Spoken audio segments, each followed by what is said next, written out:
Hey, what's up, guys? It's been a while since my last shop talk. I want to kind of get on here and just give you guys an update, kind of round out the year, let you know what I've been up to.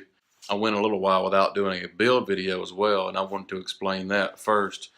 My boys, my 5 and my 3-year-old, both had their tonsils and their adenoids taken out the same day, and so that's kept me away from the shop for a little while. I did get some things done as far as the website goes. Got it mobile friendly, so it's mobile friendly now. It's responsive, so if you're on an iPhone, an iPad, computer, it adapts to whatever device you're looking at it with. So that's kind of cool. If you haven't checked my website out, it's www.stoneandsons.net. Just go over there and check it out. I added a couple of new things. A community tab, I think, at the bottom that you can find a lot of the YouTubers' t-shirt websites.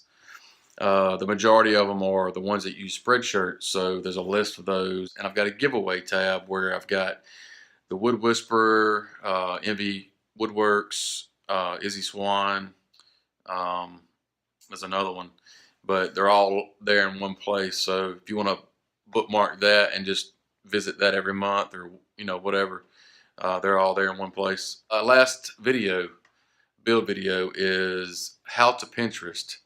My wife kind of looked at me kind of weird when I told her what the title was going to be, but my idea is to put something on camera, on video, on YouTube that the average person can watch and know how to do something and learn from it.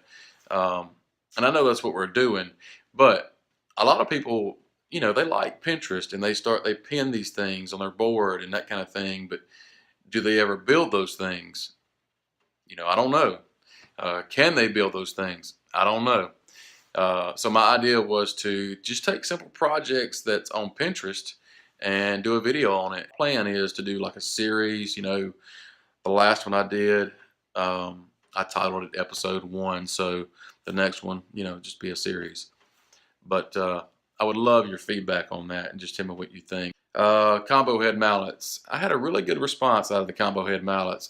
Just recently sent 2 to Canada and 1 to St. Louis to a friend of mine. I don't even have one here in the shop. I've got rid of them all, but have several more of my friends that would like to have one, and so I'll probably be making some more. So you'll probably be seeing some more of those on Instagram or whatever. Assembly table.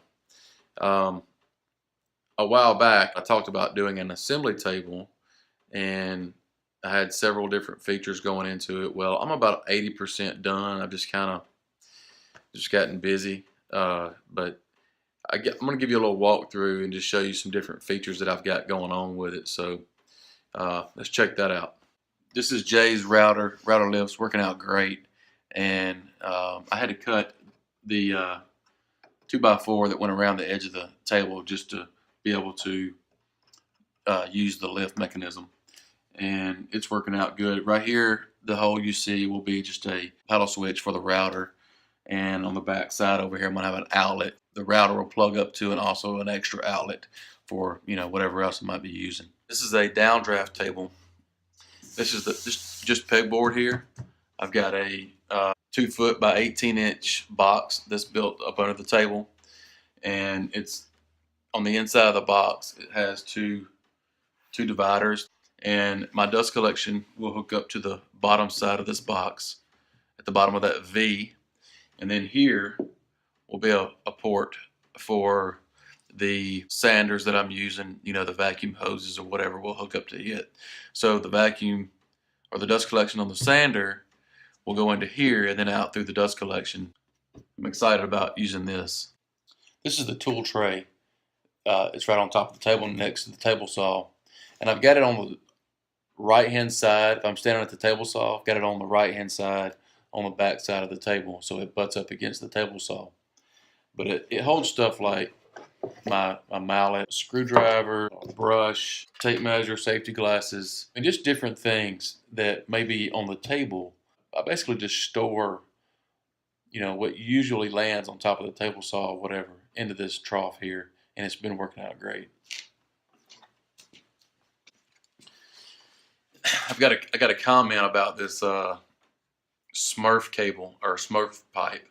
I've got electric running down from the ceiling, and I'm gonna change it probably. I'm gonna put a plug on the end of it, and there's an outlet up there that I will just plug up to the outlet, and that way if I want to move my table, because it has casters on it, if I want to move it, I can just unplug it and wheel it outside if I want to, because my table saw is mobile as well.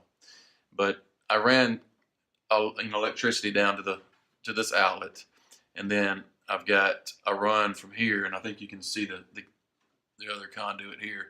It goes under the table over near the router lift, and that's where the router will plug up, and also have other outlets, another outlet over there to use for whatever else. I think that'll work out good. Okay, on this corner over here, I'm back at the router lift, but on this corner here, directly on the opposite corner, is the left-hand side of the table saw. And I've got a clean run on the table, nothing in the way, all the way up. My plan is to put it here. I want to put some dog holes down that side, maybe a couple of runs all the way down. And that way if I want to clamp something long or plain or whatever on the table, I can. So that's the plan for this corner here. I wanted to show you the underside of the table. It's nothing more than just a torsion box. And you can see where the electrical is ran just through the 2x4s from the other outlet over there.